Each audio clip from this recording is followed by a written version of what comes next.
am more than my physical body. Because I am more than physical matter, I can perceive that which is greater than the physical world. I deeply desire to expand, to experience, to know, to understand, to control, to use such greater energies and energy systems as may be beneficial and constructive to me and to those who follow me. I deeply desire the help and cooperation, the assistance, the understanding of those individuals whose wisdom, development, and experience are equal to or greater than my own. I ask their guidance and protection from any influence or any source that might provide me with less than my stated desires. Do not know all the answers to the questions about reality. Do not claim to know the ultimate truth about fire. I seek that which has been made hidden as a part of a family amongst lords of consciousness. I am the void one.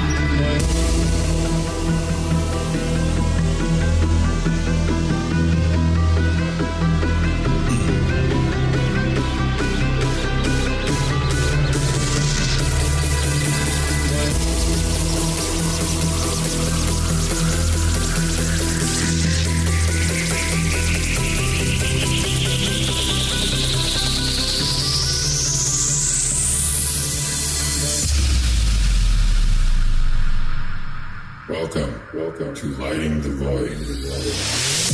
All broadcasting live from a shack on a hill in the Mossy Creek bottoms of Cane Creek, Arkansas. This is Lighting the Void live here on the Fringe FM. It is Thursday, May the 9th. Yeah, it's getting closer. I don't know, you probably don't know what I'm talking about, but it's getting closer to my son's birthday, and I'm nervous because he's about to turn 20. Side note. Anyways, we're live on the Fringe FM. The call-in number tonight is 501-777-5631. If you are interested in the conversation that will take place tonight with the one and only, we have decided amongst brethren that this might be a good thing to have Mark Steeves on a little bit more frequently. There he is, Mark Steeves. What's up, Mark Steeves? It's good to have you on the program. Good to have you back, brother. Happy to be here. Thanks for having me again. Yeah, dude. I thought, you hit me up afterwards, and I'm alone on this. Let's demystify. Well, kind of mystify, but demystify religion kind of thing. And when you demystify it, you actually kind of find the mystery in it, and it's the only mystery in life that I like. I never told you that, did I? Like, I'm not a big fan of mystery at all. When it comes to people, like, I don't want to know. I want to know the truth. Like, while I'm on this earth, don't bullshit me. I want to know the truth, even if it's bad. If not, adios, right? But the esoteric, religion, the occult, all that stuff, it's the only mystery I dig. It's the one that I can't stop digging into. You know what I mean? Yeah. He says, yeah, as he rolls a blunt. That is a blunt. Well, right? Yes. I had an idea for a show, and I think you like the idea, but it was based on our last conversation and sinking into some ideas that you were sharing. And, I think it'd be cool to expand on the truth of where Christianity gets a lot of its information from potentially, or for people who maybe are too triggered by that, we're going to be looking at the parallels in other religions. So maybe if you're not comfortable thinking that the Christian world borrowed all this myth and legend from and stories from another culture, well, let's just say that it all happened at the same time then, and different people recorded the same events differently, right? But I think what it does is it kind of gives us a greater understanding of our history beyond Christianity when we're able to look at the comparisons between the Egyptian and the Christian. But I'm not an expert on this, so it's just kind of like an armchair speculative kind of thing for people who are interested to kind of use as a jumping off point if they want to learn more. And if people are particularly set in their ways, well, there's nothing wrong with that. So, but I found this book, and maybe if you're ready to jump into it, I could tell you about the book and then show you the chart that I want to look at with you. Sure, yeah, let's do it. Accurate information. So the book is called Rivers of Life or Faiths of Man in All Lands by Major General Forlong. So this guy was a major general in the army, and I guess through his travels with the army kind of picked up on this idea that maybe there was a synchronicity going on, or synchronological sort of nature to the spiritual faiths of man, and that maybe all these people were telling different stories about the same events, similar stories about the same events, so on and so forth. So, but this chart, when I first saw it, was really kind of baffling. And I've later learned that, this research was kind of discredited at some point, and this book isn't really taken that seriously. But I think the chart is still worthwhile. And, let me see if I can fix up while you're talking, I'll fix up a new scene so everybody can see it. It always does that to me when people pull up a screen share. But right. It's the principal character, cities, and leading religions, events, and historical and mythical. That's what I can see so far. But go ahead and keep talking, and I'll window this out for everybody. Yeah. Window it out, because I know what you're using, and it's, I have a pain in the ass. Yeah. So what we're seeing here, for folks who can't see it yet, just wait a second. You'll catch up. But for the audio listeners, what we're looking at is a chart which has down the center a sort of artistic representation of the chronology of different religions in a sort of tree diagram, I guess you would call it, or like a root diagram, where you have almost like a family tree, but maybe upside down. Well, yeah, upside down, because instead of you starting with yourself and looking back at all your ancestors, this is kind of like looking at the origins of religious ideas and then showing how they've changed and evolved over the years. So this author identifies 5 major sort of types of worship that initially pop up in the ancient world. So the first and oldest is tree worship. Second to that is the lingam and the yoni worship, which is, just another way of saying sex, right? Or worshiping the sexual parts. Then there's the serpent worship, fire worship, and then the sun worship. So these are the 5 major sort of, in this author's opinion, types of worships or objects of worship, deities, incarnations, and faith streams. So it's not as simple as, because this religion traces back to tree worship, that means it's all just tree worship. No, we're looking at how ideas develop over time. So it's a very complicated chart, but it's kind of simple once you understand. Yeah. It's simple once you understand what's going on both sides, where the text is, and then it's easier to follow down, all the way down, it's a very long chart because it's a chronology. So this is our recorded history of spirituality, right? So this guy took a lot of time and put a lot of this stuff together, figuring out the dates. And yeah, some authors have looked at this and said, oh, it's just pseudo history because he can't really prove that, all of those original 5 ideas that I just shared are actually the basis for all of these different developing spiritualities. People have argued about that, but I haven't seen anyone argue about the chronology, and it seems like he used, a pretty accurate system of time here. So, but when we zoom in on the left side, we see what you read earlier before, which is the principal characters, cities, and leading religious events, historical and mythical. Okay, so this is just kind of like general, and then when we go over to this side, we get just the biblical version of it all. Okay, so this is what we can kind of compare and show, like, oh, maybe the Bible is rewriting much older religions or rewriting much older myths and legends and including them in a new context, right? Yeah, so that's for sure. Which, that idea is a little bit cliche now. It's been talked about probably for a couple centuries now. But when this author was writing it, it was still kind of like a leading opinion to have.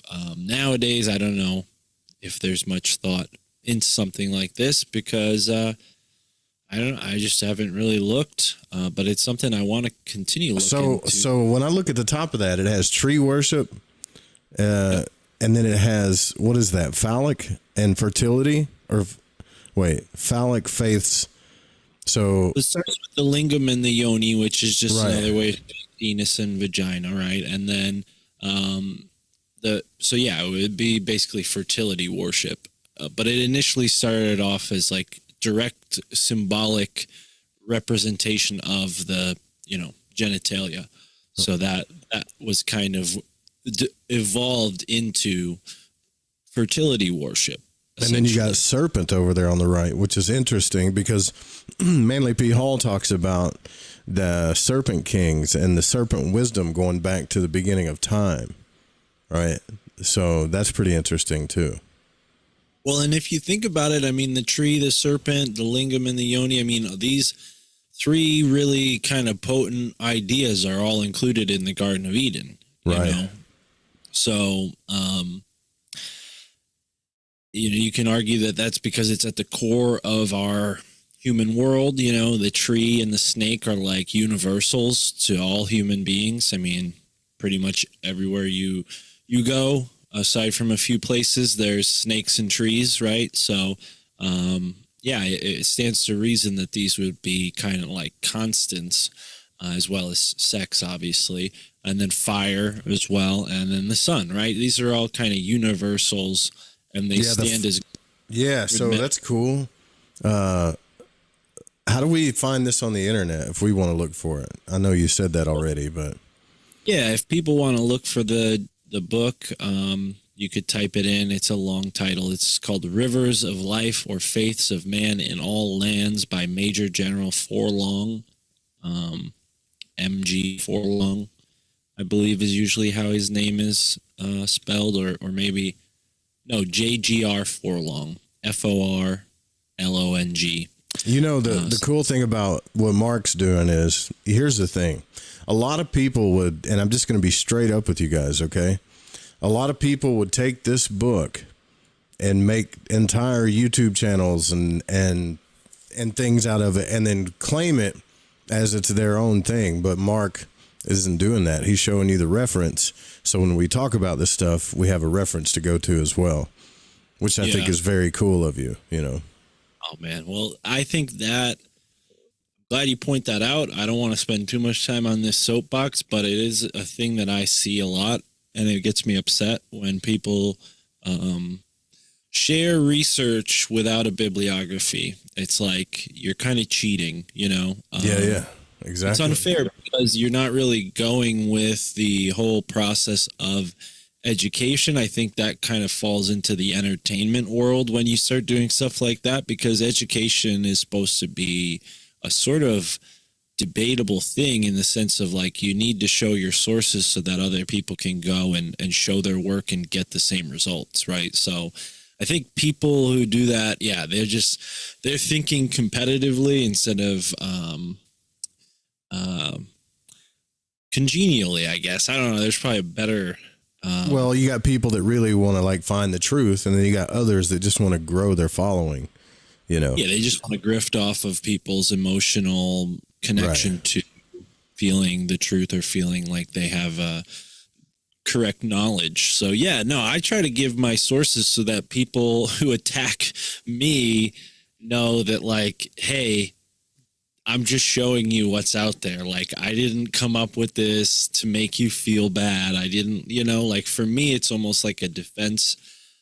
So like, hey, don't take this up with me. Read the book yourself. But yeah, also it's a little lazy. But what's your opinion of it though? Do you think that it's legitimate? Like, I mean, this is a lot of research, man. This is a lot of work. Yeah. Well, and I think, peculiar feats of insanity are possible. Not just because something's complicated doesn't mean it's brilliant. But sure. I think that this type of research is censored and subjugated to a lot more criticism than other topics and subjects. So I don't necessarily dismiss a book like this when I read that, other authors have criticized it, because there might be a bias there for why they're criticizing it, right? So that's kind of why I take that sort of approach with this. But also, I'm not a history professor. So if I was and I had like a academic background in history, I might look at this and be like, oh, well, that date's wrong and that date's wrong. So I'm also not taking this as like my holy dictum, right? Like this is just kind of interesting stuff to keep in mind. So what we're gonna do, I think, is just kind of jump back and forth on either side and kind of compare and contrast what this author says are the same events being told by two different groups of people.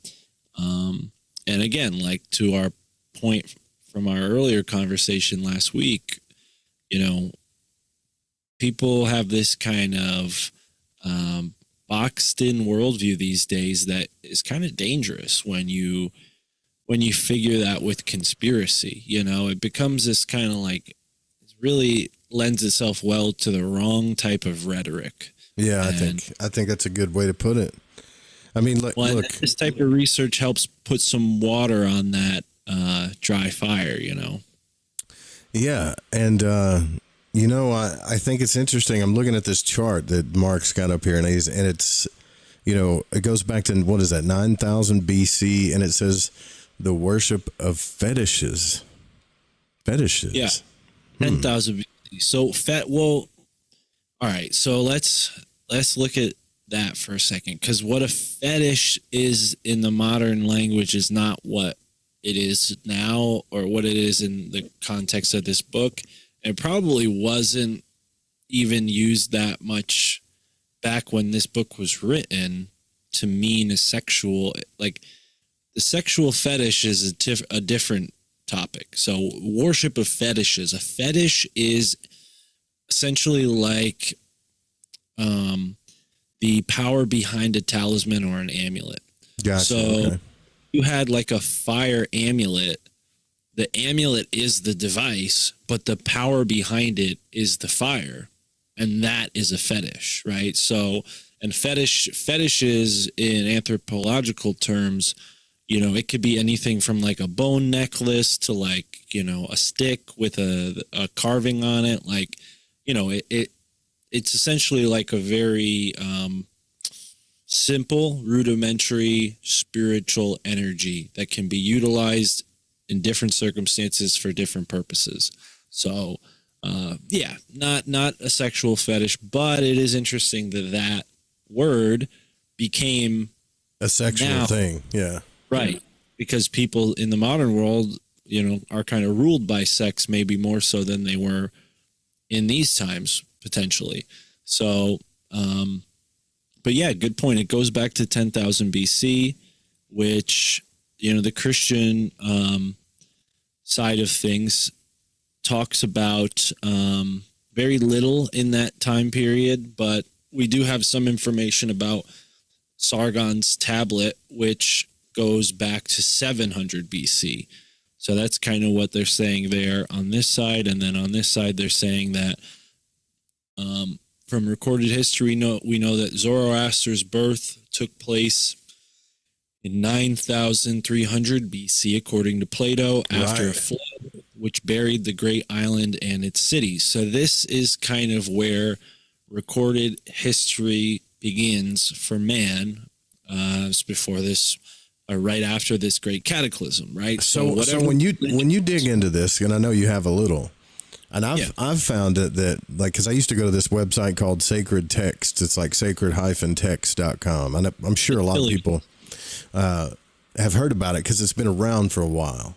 But I started realizing that a lot of the Eastern mysteries that started pushing into the Western mysteries, a lot of the symbolism in the verses of religion kind of had a Zoroastrian kind of vibe to it,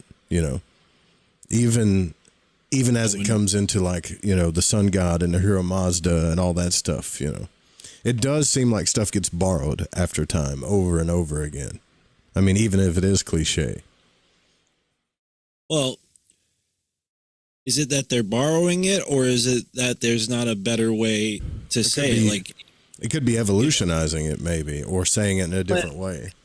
Well, and like language is as much of a technology as devices are. Like, like the whole reinvent the wheel thing. Like, there's not a different wheel for each country. Every country uses the same wheel. Because the cultural context of a wheel doesn't change based on the culture. They might use it for different purposes, but a wheel still does what a wheel does. And I think that's kind of like, there is a technical, tangible, physical side of these mythical, historical legends and spiritual beliefs. There's a purpose for it all, right? So the fact that there are parallel sort of truths is not a coincidence in my mind. I think it's just evident of a structured universe that we live in, where things conform to order and reason on a higher plane. So after this great cataclysm, you have a reset. You have a new maybe vision of what humanity is going to rebuild itself as, and that vision manifests itself in a similar way, but it varies over time, across time and space, based on the cultural, circumstantial factors involved in its evolution. So as it spread out from that main central node of influence, which might have been like where the Mediterranean meets the Middle East, this sort of area where possibly the great people of Atlantis, they would have sailed across the Atlantic, fleeing Atlantis, right, into the Mediterranean, and then up into the Middle East and out into India, China, Africa. Like, this is a part of that theory that I subscribe to when it comes to Atlantis and the old world. And it might be why we see these similarities, even though the languages and some of the cultural styles are different.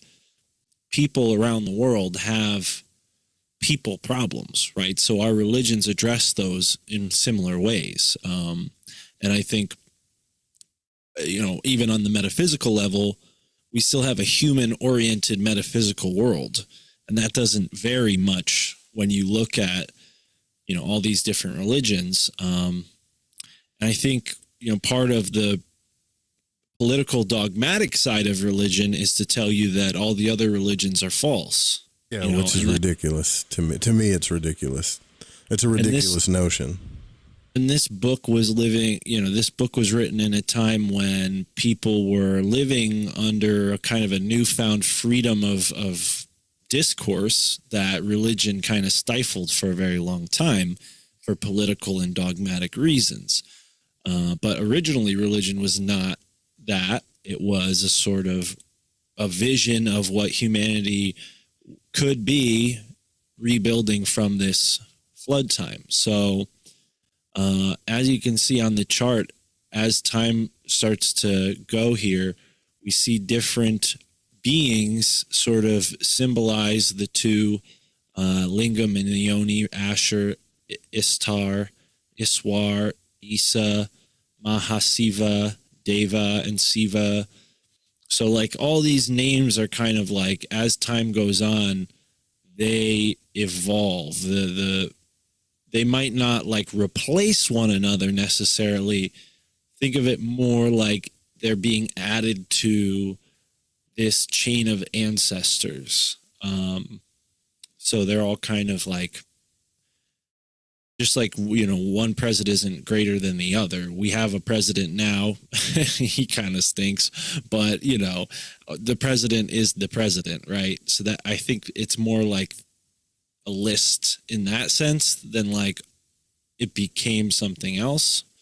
But I'm well, I mean, what you're talking about too, and what I'm trying to get people to understand is in like, for at least on Freemasonry's part, whether it be the York Rite or especially the Scottish Rite, like they have lectures and study halls in all of, well, they used to, I don't know about now, in all of this stuff, right? So anytime they mention a god name like Lucifer or Baal or whatever, there's more stuff hidden in there. They're just saying it a lot of times for reference. And then you get out there into the conspiracy world and they're like, yeah, well, they're worshiping Lucifer and they're worshiping this or that. And it's like, well, you have to look at all of this in context, right? Because the idea of the sun can mean many things, or the idea of Venus can mean a ton of different things, or the idea of the Holy Spirit or the phallic or the yoni. It's been called all kinds of different things. So it just gets misrepresented in a lot of ways, Well, and even with the dating of creation, you can see the word creation in bold like 6 or 7 times here. What that is signifying is that, okay, here, 6,299 BC, the zodiacal beginning of the year of Aquarius.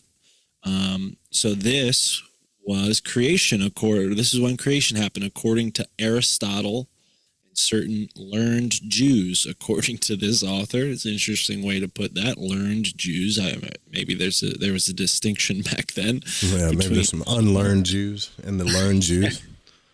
I wasn't aware, but and then a couple hundred years later, 5,800 BC, creation according to Manetho, which I believe Manetho comes from the Manichaean religion or possibly Zoroastrianism. I might need to look that up before I just talk out of my butt.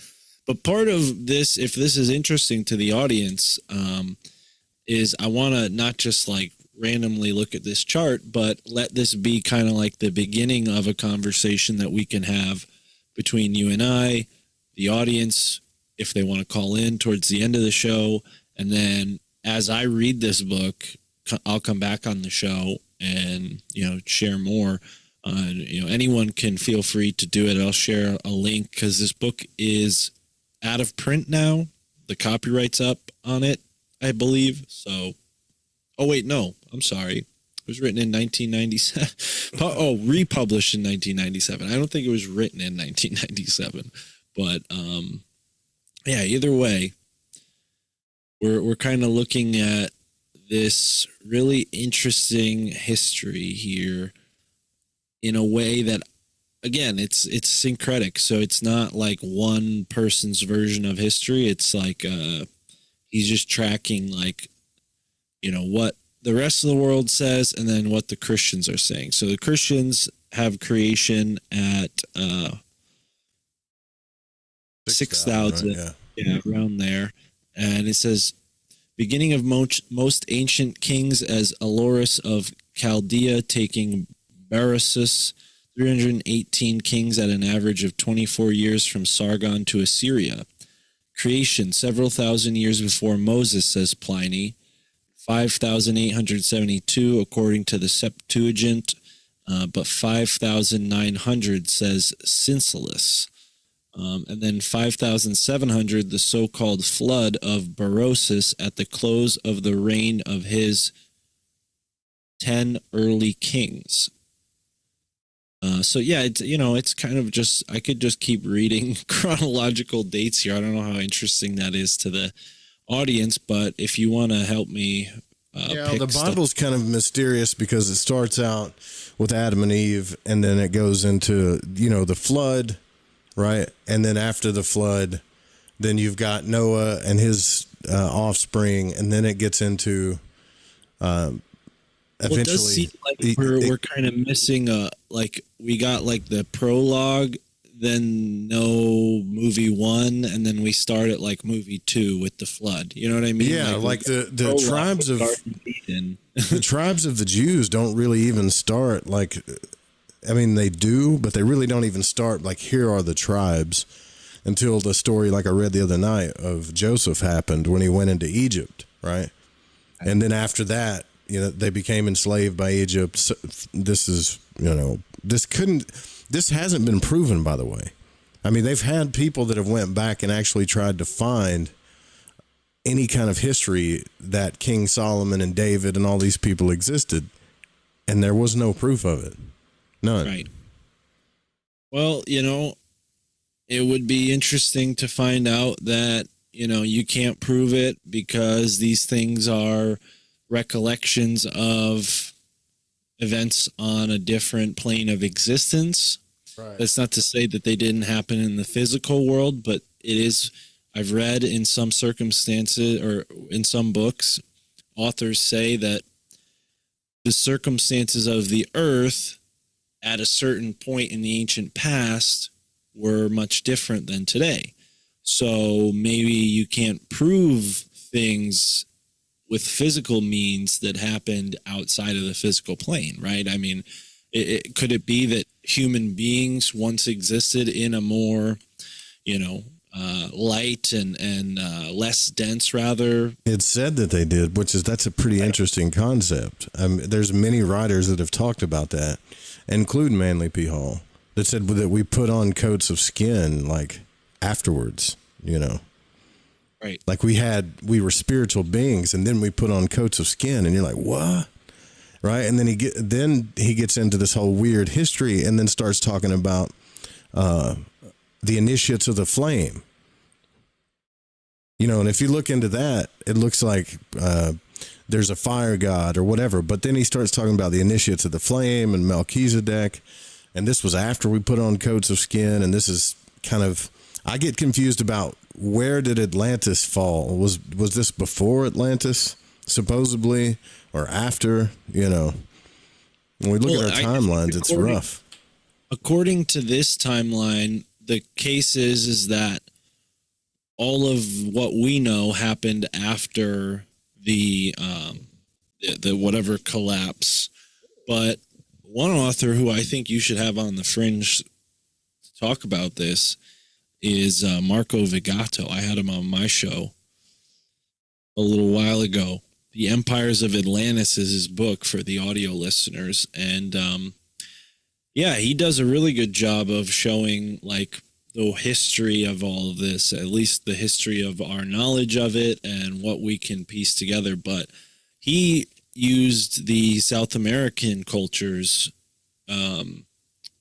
records of that time period, because it seems like the Mayans and the Inca possibly kept record of this kind of stuff better than anyone else, which I don't believe they get into that much with this book.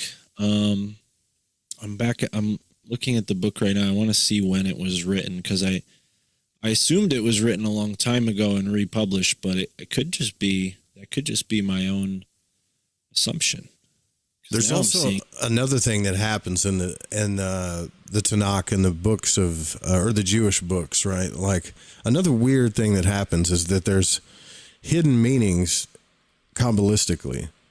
There's hidden Kabbalistic meanings in all of the texts, including Zohar texts that tell a whole other story.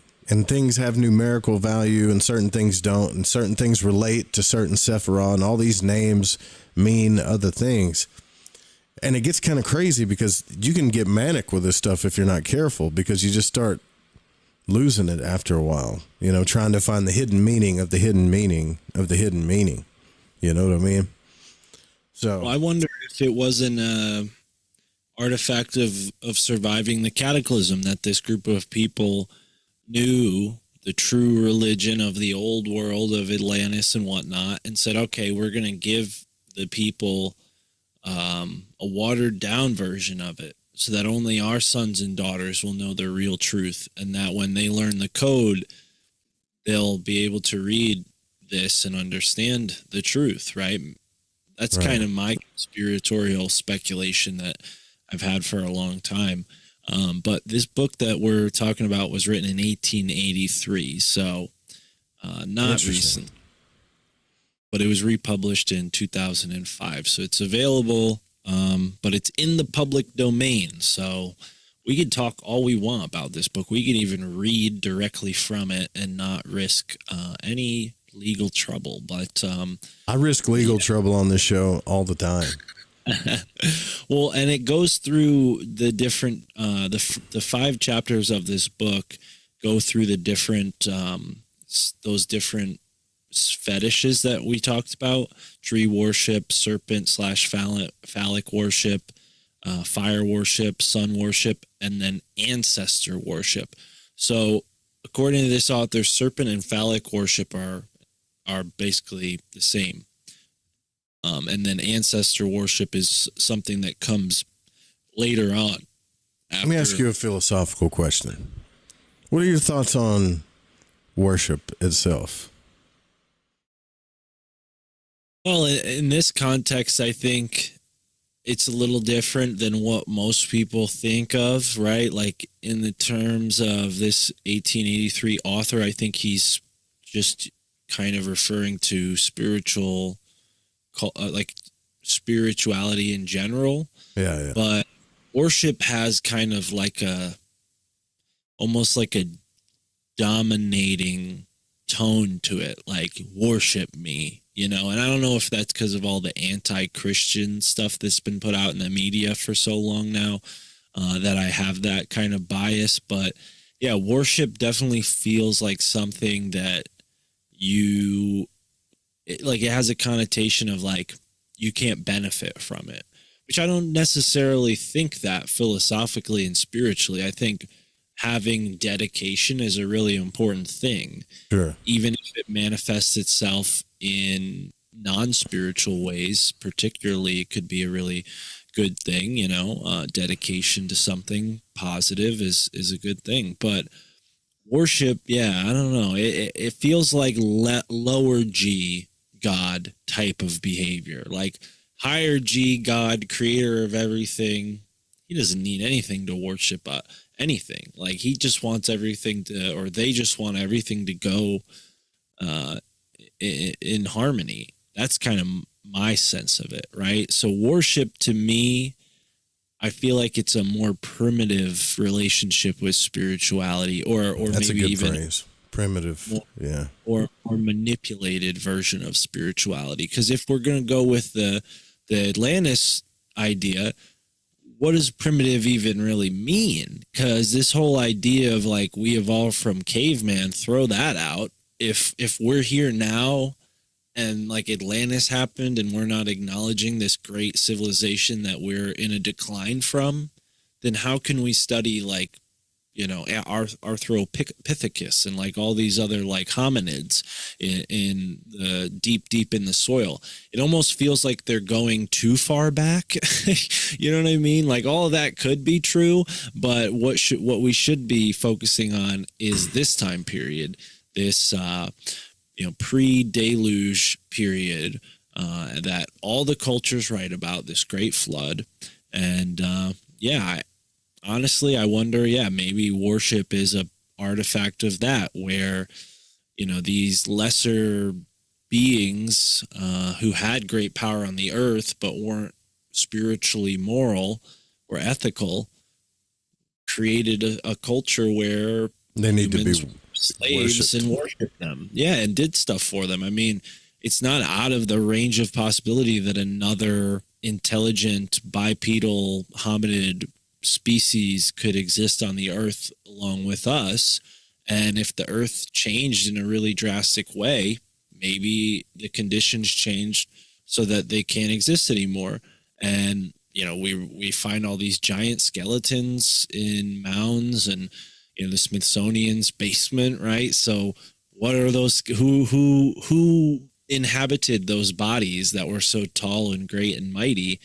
And you talked about, like, just before, David and Goliath is what comes to mind when I hear David, from the Jewish world of things and all those stories. I think of him fighting the giants, right? So what does that represent? Them. I mean, worship is fun in the bedroom. You know what I mean? That's about it. That's about the only. But the idea of worship for, like, worship's sake, as in worship me or I'm going to kill you, or worship me because I'm set above you in such a way that you're nothing. Do you see what I mean? Like, it's like this godly thing. Yet, anytime that I've practiced a ceremony, okay, ceremony has always been a feeling of glory and gratefulness to me. It's not really a worship. It's like a feeling of, I see this pattern in nature. I see how awesome creation is, or I see how awesome this thing is. It's not like me submitting, going, I worship thee, or please don't smite me, or whatever, it's the joy of being in unity with the harmony of your life and the harmony of the earth around you, when it is in harmony, of course, it's all the more sweeter. But and I think this kind of thought has come to people in many different ways. Again, as we ease out of the Middle Ages, when, there were, according to what we know about history, this religious, dogmatic, political government that restrained what people could talk and think about, right? So this book is kind of, I don't know if it does a perfect job of putting it all together, but it is kind of an attempt at taking a more holistic approach to the history of the human soul. So one of the things that he says that I think is interesting to think about is, there's no doubt in my mind that the first breathings of the human soul were manifested naturally, not on a desert hillside, the trackless ocean, or amid dark monsters and creeping things in caves and caverns, but under the sweet shade and shelter of one of nature's most lovely objects, the sacred tree or grove. Especially do we here in the East understand how loved its refreshing shades are, when escaping from the furious rage of another but a later god, the wary pilgrim, laborer, or traveler throws himself down for rest to body, eye, and soul amidst the cool green darkness of the grove. I mean, it is that simple, I think. Like, not to make a kind of a Darwinian point here, but we have these, like, basic Maslowian urges or needs, and those are spiritual, I think. Well, imagine what I'm saying to this too. Like, I dig what you're saying, but imagine you being set above a race of beings. Okay, how would you, like, if they came to you and worshiped you, like they fell on their knees and bowed their heads, and they were in this fear of you or whatever. I'm not saying that there aren't some psychopaths on the earth that would enjoy that, okay? But it just doesn't seem right to me, the idea of it to begin with, Unless I'm looking at the word worship totally wrong. But I'm only looking at in context in the way I was raised in Christianity, the verses that I've read, and pretty much from my experience, like it just seems a bit off. Yeah. Yeah, I don't know. I'd have to kind of sit on that and think about it a little bit more. Worship and all that. I haven't really thought about it too much, but when it comes to the idea of like being like having reverence for something, that I can relate to a lot more. Yeah. Like a reverence for nature or a reverence for love or geometry or whatever, that's different. Of worship though, if you're not just like passively experiencing that feeling, but you're actually like taking time to create that, right? Like by not just like living in nature, but taking care of it, like making sure that the trees, yada yada, like living in that harmony with it, and with the serpent or with the fire or with the sun, like these like kind of like obstacles that we face, or these like benefits that we can take advantage of that are universal, right? The shade of a tree, the life offering aspects of the sun, but also the brutal suffering aspects of it as well, being stuck under it in the heat without shade and so on. Like, again, I don't want to make it sound like it's so simple it's not worth talking about, because I think it is, and that's why these things have so much symbolism around them, because they're charged with that attention. Yeah, for sure. That's a good point. Thanks for the 5 sticker, Barney. Thank you, brother. Thank you. Appreciate you, man. I know this. Here's the thing that I know. So if you read any magic book, I'm not talking about grimoire, but you were talking about, we need to look at this from the modern day kind of thing, or at least our time. And what the chaos magicians figured out is that if you invoke an egregore, say, like you take all those names that you showed, and a lot of all those same names mean the same concept, right? If you do your studies on them. So you could do an invocation and use all of the names of, say, that god or whatever, and that god that represents a certain force that's in nature. And it works like a charm. The whole idea of chaos magic, like magic itself, has evolved into what we call chaos magic. And I think it's still going to evolve into something even more eventually. But the understanding of how powerful our beliefs are into those names, like we just look at it as like history books with weird names, but I can tell you for sure that a lot of this stuff works, like if you tap into it. And some people don't believe that. They think it's like psychological pareidolia kind of thing, but I beg to differ, man, Well, and he gets into, in this book, the author we've been talking about, sun worship, and how all of the holidays and festivals are sun worship, right? Because they're based on the calendar, they're based on the cycles that we get from the sun. And not only that, but he then takes it a step further and compares Phoenician, Kuth, Celt, Scots, Protestant, Greek, Roman Catholic, Hindu, Buddhist, Jewish, Muslim, and then Greek, Roman, and Southern European pagan festivals month by month. And you see this similarity between what people are doing. Obviously, everyone's experiencing, for the most part, the same seasons depending on where you are on the planet.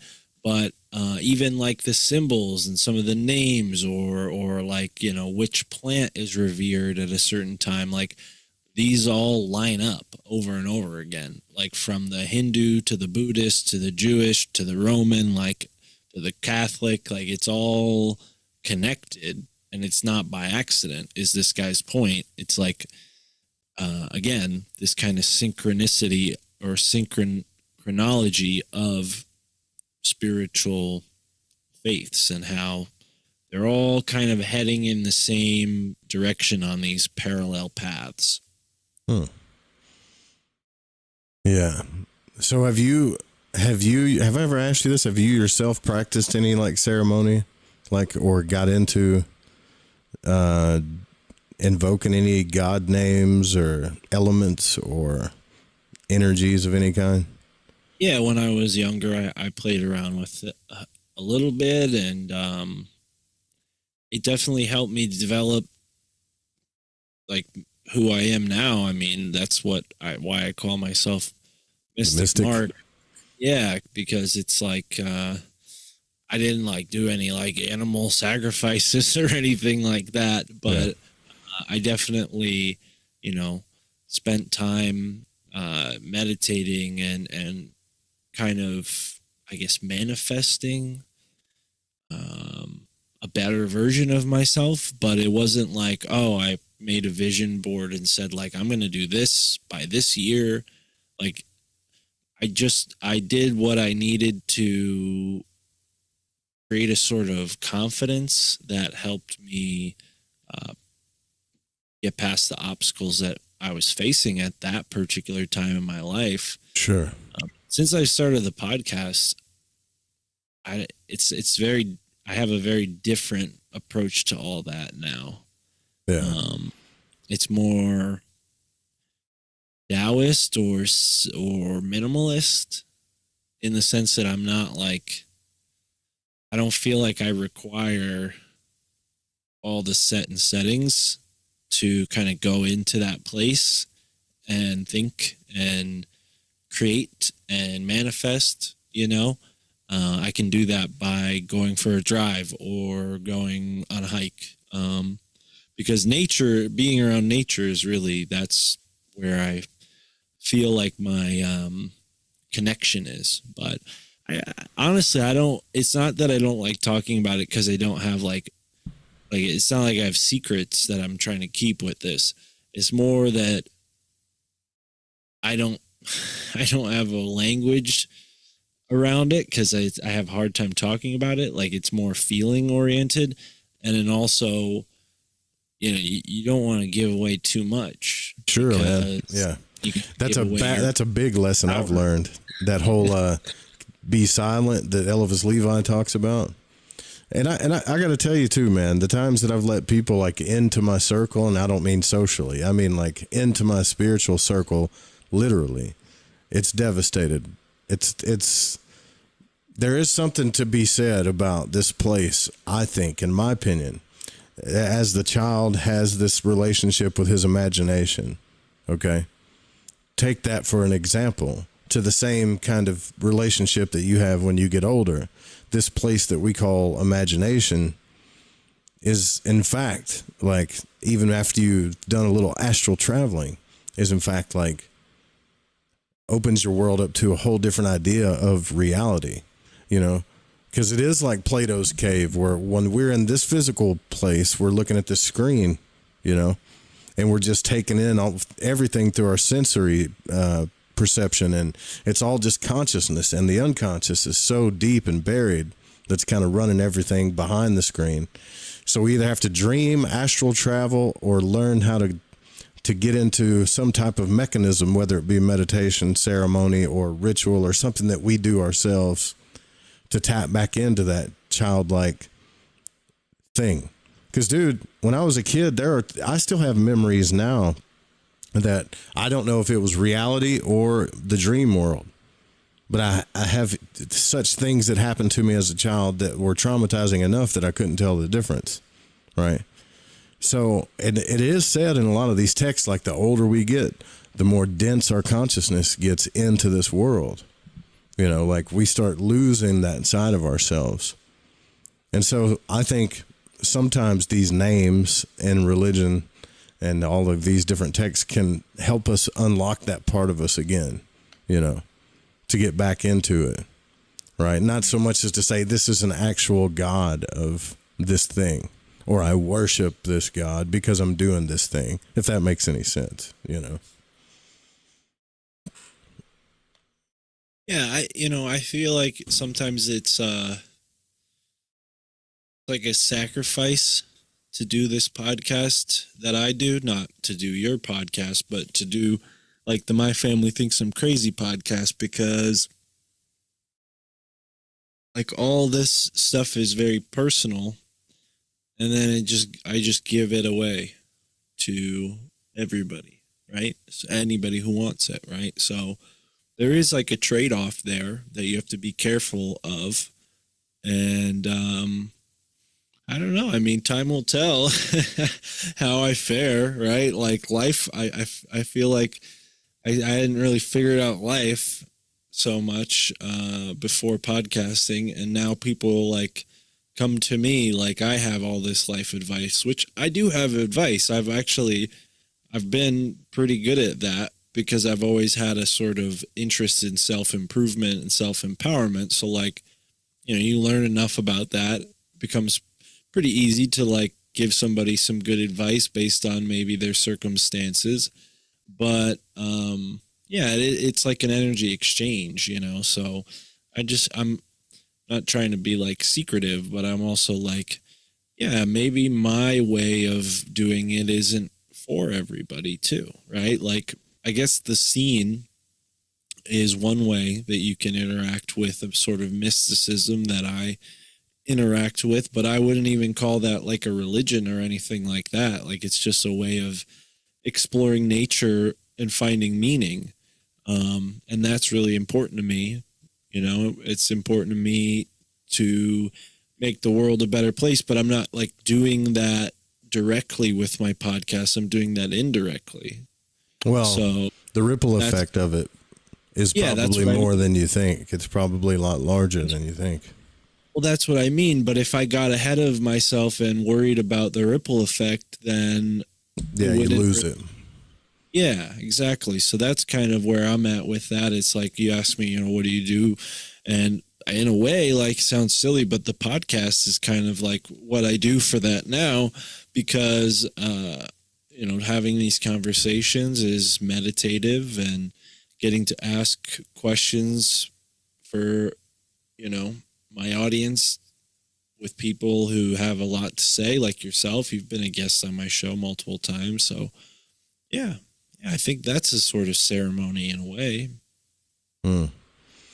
I want to get to a place where people aren't, I guess, not everybody, but just affect enough people to where they're just not afraid of, like religion, and not even religion. I would say religion, conspiracy, and the idea of the simulation thing. Those three things all have a lot of fear involved in them, and but they also, like, I kind of take this like Peter Pan approach too, where it's like all an adventure, like we kill grown-ups kind of thing.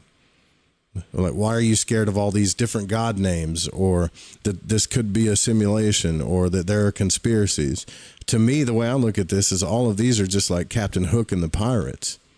They can't really affect you if you understand the power of your consciousness and your imagination. And then it becomes like a cool thing to study religion, or, not because you're searching it because you're afraid that you don't know the answers, but because you want to explore the truth of it. You know what I mean?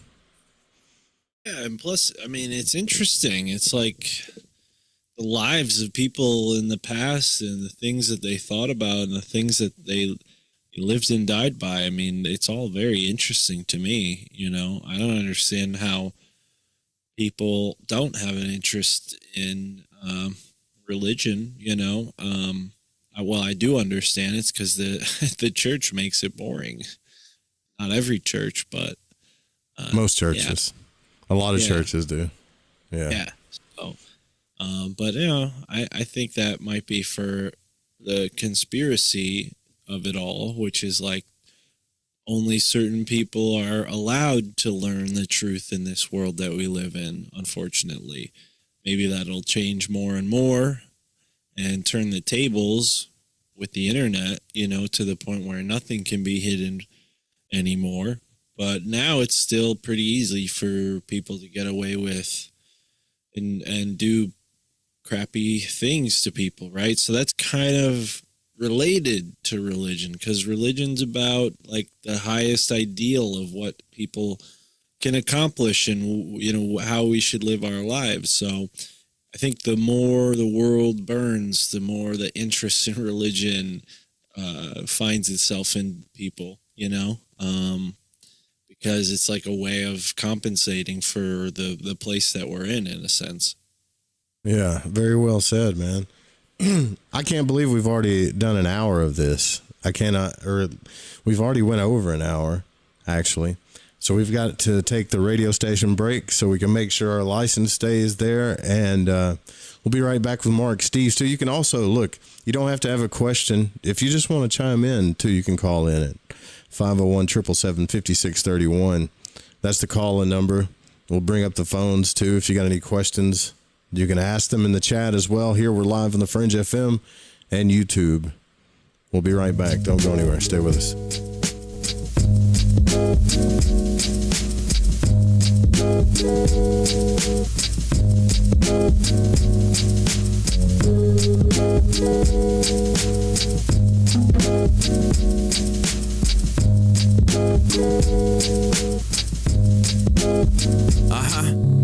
One's blights, another's paradise of unpolished gems plucked from the dollar bins. Dust mites are crawling in. Don't put me in the box with them. I need oxygen so I can say my like an extended olive limb. When the public square turned into a coliseum, the plans to opt out the panopticon, buy a plot of land, reduce the Babel Tower to a pile of sand, and find a portal to the time before the fall of man. It all began, so I'm told, with the sound. Then along came a rogue out to steal the king's crown. Eyes on the summit, trying to become it. Fire in the stomach, pride before the plummet. All the true progress to offset his aims is now empty platitudes and cosmetic change. The priests traded in their black robes for white lab coats, sniffing out dissent from the shadows in the back roads. So it moves and meanders, it warps and distorts when viewed through news cameras. Some open, some doors slam shut. There's bullet holes in armpits. They said that he refused to put his hands up. Your life that the fear of death can never enter your heart. Trouble no one about his religion. Respect others and their views, and demand that they respect yours. Love your life. Perfect your life. Beautify all things in your life. Seek to make your life long and of service to your people. When your time comes to die, be not like those whose hearts are filled with fear of death, so that when their time comes, they weep and pray for a little more time to live their lives over again in a different way. Sing your death song and die like a hero, going home.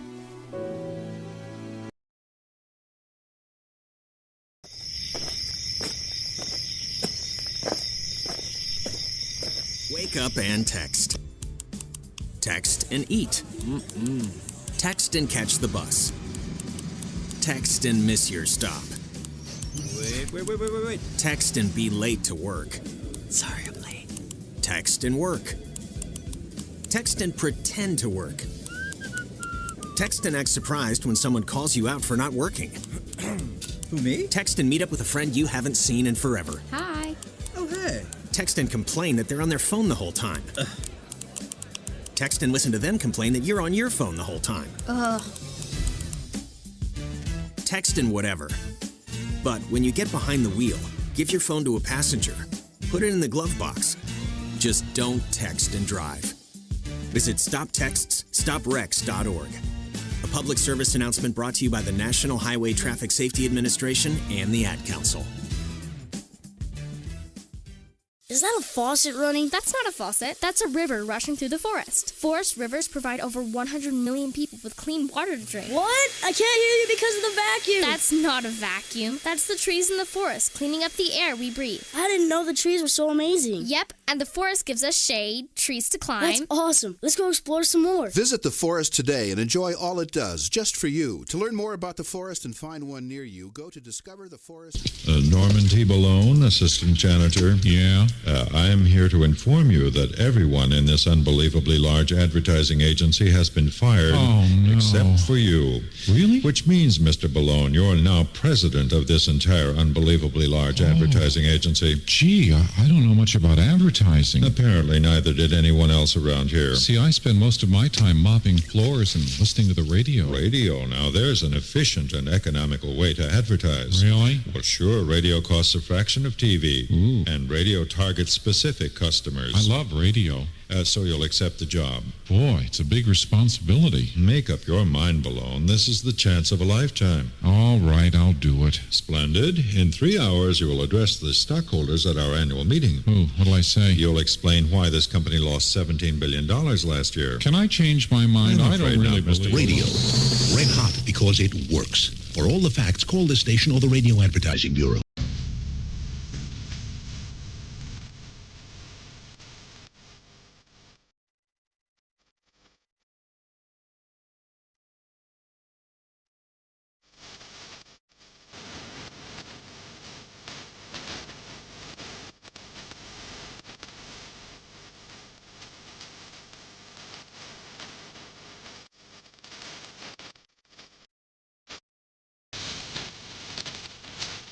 Hey, this is country music singer and void walker Jason Benoit, and when I need my fix on the world of magic and the capabilities of the human consciousness, I listen to Joe Roop right here on Lighting the Void Radio. Bumper stickers are a fun side hustle with low-cost investment that has built-in advertising to attract local customers in parking lots, rallies, gatherings, conventions, venues, and more. You could potentially sell these bumper stickers on consignment to local businesses, tattoo parlors, head shops, or any other independently owned store that might gear toward the fringe. Bumper stickers are great gift-giving ideas for friends and family. Also, a way to wake up your fellow travelers on the path without having to waste energy in tiresome debates. No car? No problem. Bumper stickers will stick to just about anything with a semi-smooth surface. Go to www.justbsme.com and get your bumper stickers today.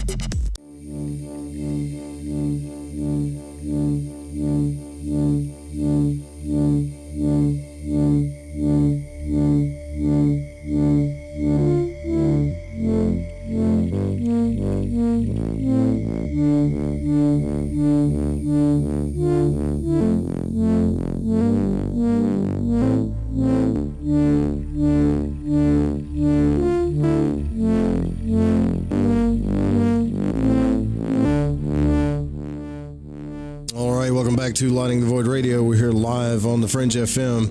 It's a little after 10 o'clock here in Arkansas, which means it's a little after 11 on the East Coast. And I guess that's a little after 9 on the West Coast. For all of you guys that are listening on the station and on YouTube, thanks for coming out and hanging out with us tonight. Mark Steeves is here with us from My Family Thinks I'm Crazy podcast. It is a podcast that you should definitely check out and listen to. Even though, this podcast of Mark's has taken off, and he's got a cool audience. We run in the same circles, especially Alt Media United and the Fringe FM.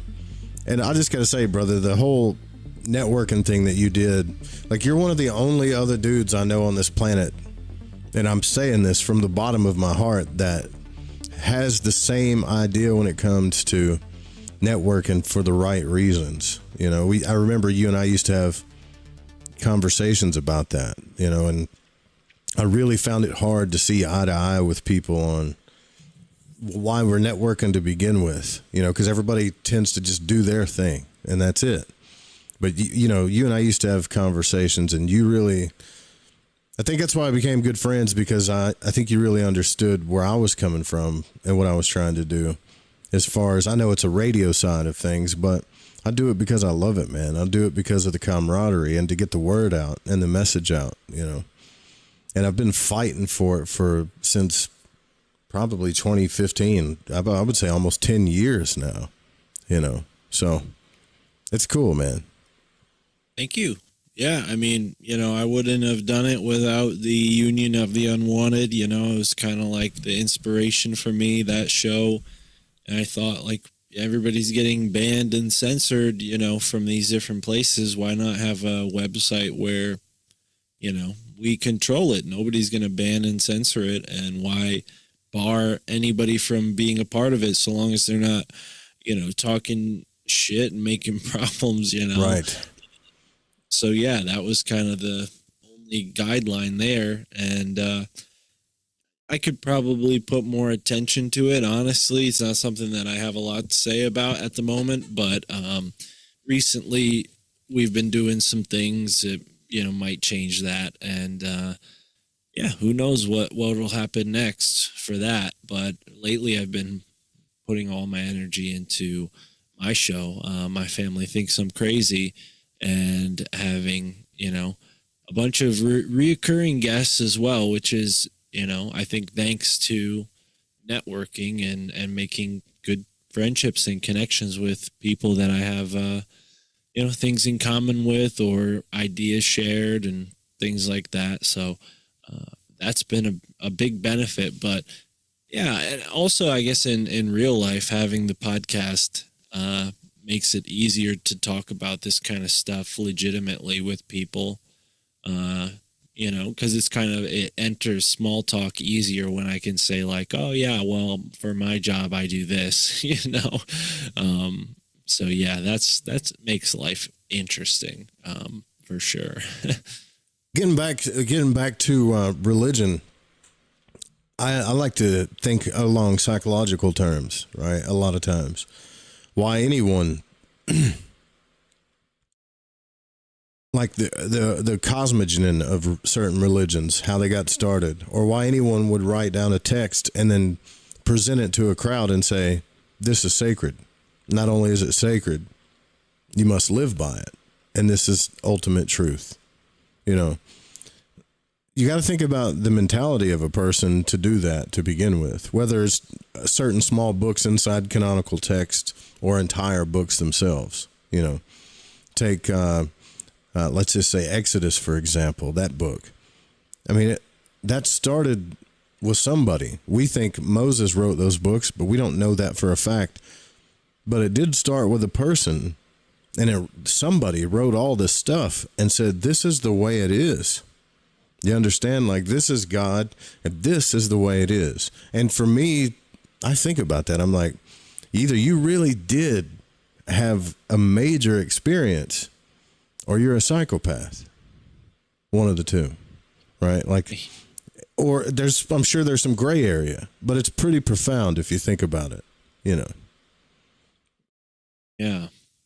Yeah. Honestly, I think when it comes to all this, it's like, it's so ineffable. That's what makes it interesting to me. Like, yeah, I don't know. I used to think I knew so much about religion, and the more I learn, the less I know, to go back to that old cliche. But yeah, it's, with this book in particular, it's kind of interesting, how all of these ideas developed in a uniform way. And I wonder if, again, going back to the whole Atlantis thing, that's because there's like these universals that were worshipped back then that carried on into this time, or if they set it up that way. I mean, sometimes it seems too good to be true, like with astrology and how it all lines up, and yeah, astrotheology in particular. Well, we know from a lot of people's work, like Bonacci, there's several people that got into astrotheology. I think Micah Dank has probably been one of the most latest profound people that have kind of rehashed this stuff again, showed a little bit more into it and different versions of it. But it is a common thing in all of these texts and all of the temples, all the way even to Göbekli Tepe. We see these symbols and stuff. And then when we, get into the work, and I reference Manly P. Hall a lot because everybody knows him. Okay. But he said the same thing. Hey, look, the reason why all this stuff happened is because a long time ago, the sun would rise and set. And then, all they had was the sky. All they had were the constellations, which built the foundation of pretty much everything that we have. So it comes into like a weird idea, because now astrology is all the rage. It's everywhere, and everybody's like, I'm this sign or that sign, but it's also weird that whether we can find scientifically if there's any energy between this Earth, us, in these constellations, isn't the point. The point is like these astrologers kept records of things that happened during certain times in the sky, and they happened in cycles, which is another like fascinating thing. So for that to be embedded into religion is something that I think really like stimulates all of our minds, you know. Well, and it also kind of, again, it goes back to that universal nature of things, to where, like, without all of this, theoretically, you could recreate it without any knowledge of it occurring in the past, right? Like, it would be something that if all culture was lost, we'd find it again, right?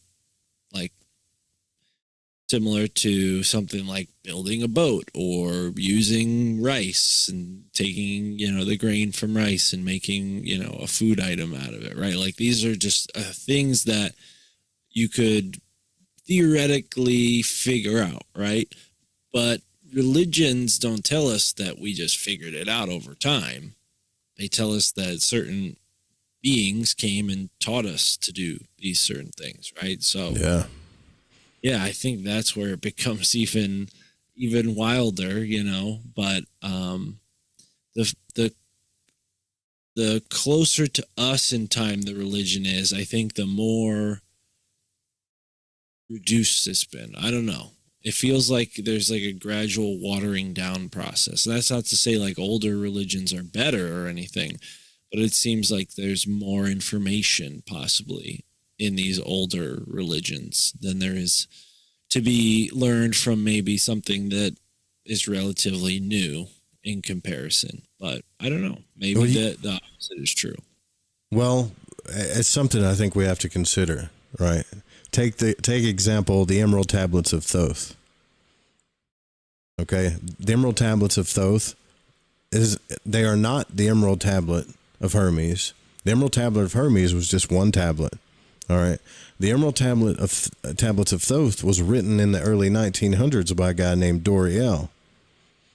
But when we read it, it gives us these like profound insights for some reason. Like it's like everybody says they feel stuff, or like it really hits them or whatever. And these tablets talk about the White Brotherhood and all this other stuff.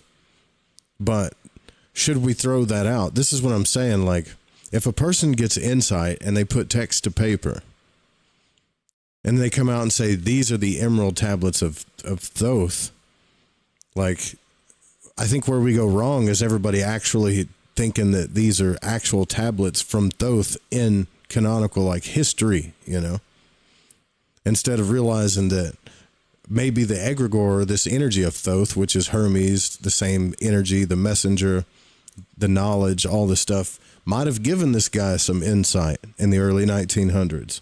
He might have downloaded this stuff and put text to paper.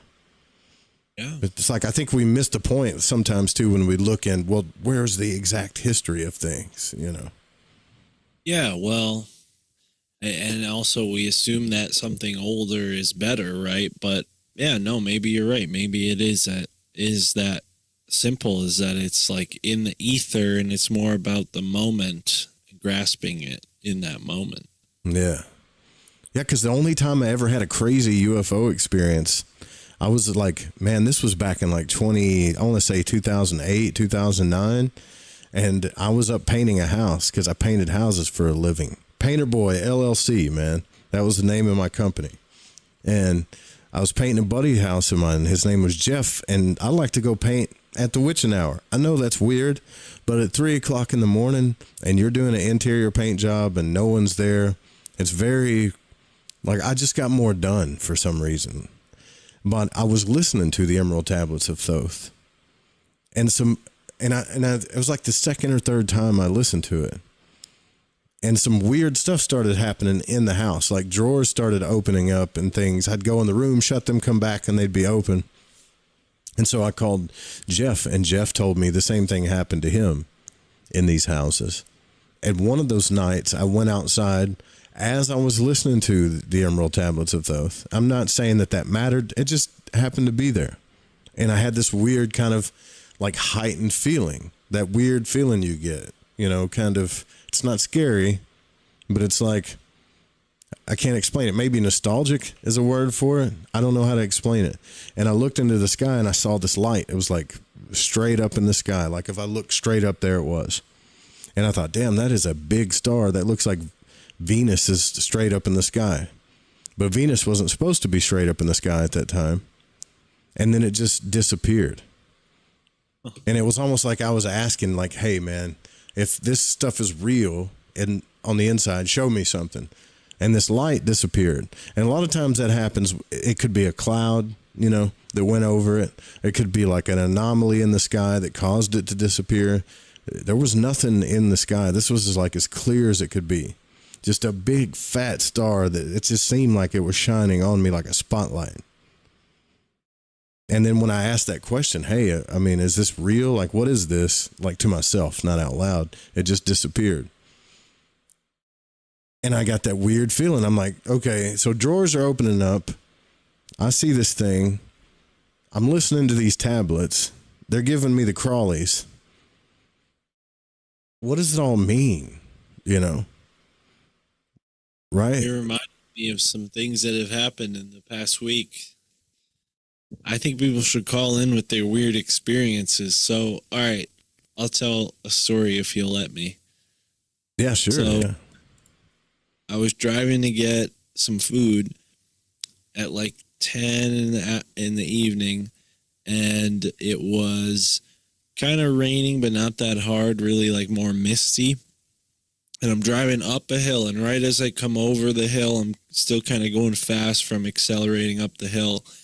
And I see something in the road that looked like, like the height of a dog sitting down, right? Like on its hind legs, just kind of like maybe like a golden retriever, right? Like sitting that high.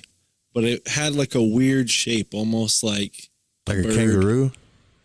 No, it was like a bird. Well, I know what it was, but at first I wasn't sure what it was. But it kind of looked like, like just like a seated animal, like almost like a fox, almost like sitting down. But then I realized, oh no, that's a bird and it's on top of something. And I was driving, kind of fast. So I was trying to slow down, but also swerve out of the way.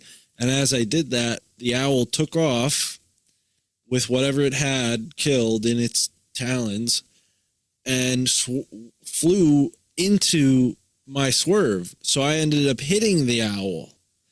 I pulled over and I look around. There's no owl anywhere to be seen. And, this could have been a hardy owl, could have taken the hit. I slowed down a little bit, so I was only going probably 30 miles an hour by the time I made contact with the owl. But it was just really strange. I don't like to ever put myself in a situation where I could potentially hurt an animal. Especially an owl, too. Yeah, I get that. Yeah, I'm very cautious on the road, but it was bad, visibility conditions. So I, didn't see it until it was too late. And boom, I hit it. And I get out of the car, pull over, get out of the car and look around. Nothing, no owl.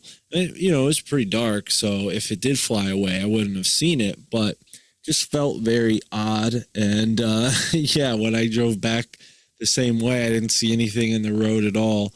And I looked it up, and apparently there is some sort of spiritual message behind hitting an owl. I feel like an omen to you because you got that feeling probably that I was talking about. It didn't seem like I killed it. If I did injure it, maybe that'll be some detrimental karma. But honestly, it when I looked it up, it said like, spiritual transformation awaiting you.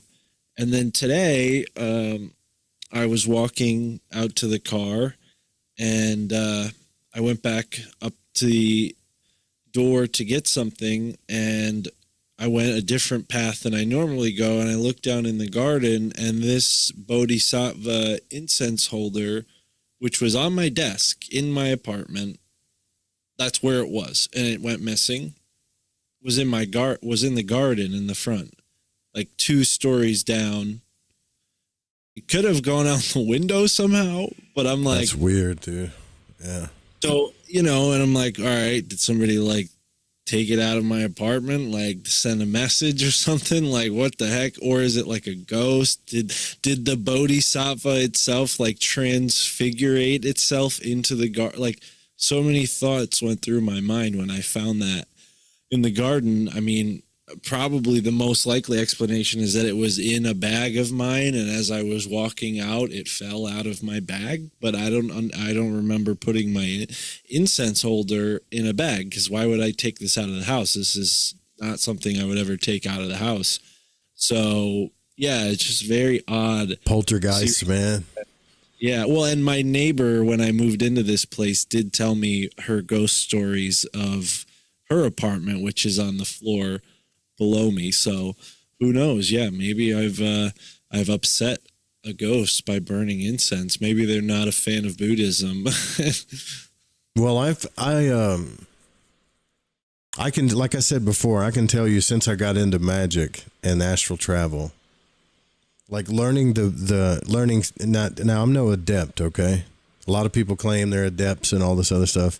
I'm still like just a practicing kind of magician, still under the moon kind of thing, So, but I can tell you that the methods that I've learned using, let's just say religion, okay?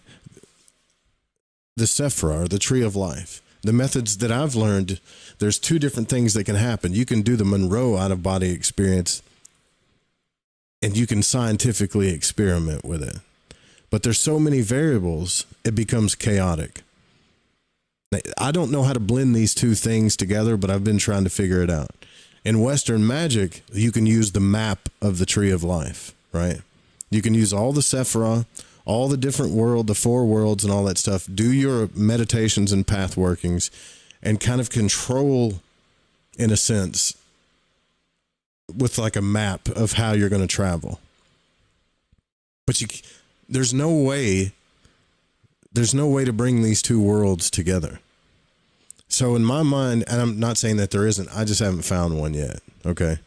But like, this is what I really want to do. In my mind, there's something to religion and the egregores of all of the stuff that we created that can be used during these methods of conscious exploration. Not just, I mean, obviously there's stuff that manifests in the physical world and we deal with that on a daily basis, but I'm talking about specifically exploring consciousness. As long as we're like not afraid of all the God names and what everything means and all this stuff, Are you familiar with the 8-fold path? I think it's called. I'm going to look it up just to get the proper the Noble Eightfold Path. Yeah. I think I've heard of it. I don't think I've ever read it though. So it's the basically it's how you liberate yourself from karma through the practice of right view, right resolve, right speech, right conduct, right livelihood, right effort, right mindfulness, and right samadhi. It's like your dharma, basically, right? Yeah. Well, what samadhi is your dharma? Maybe I'm going to look that up because I don't know off the top of my head. But samadhi is a state of meditative consciousness. But yeah, your dharma, this is addressing your dharma. You're right about that.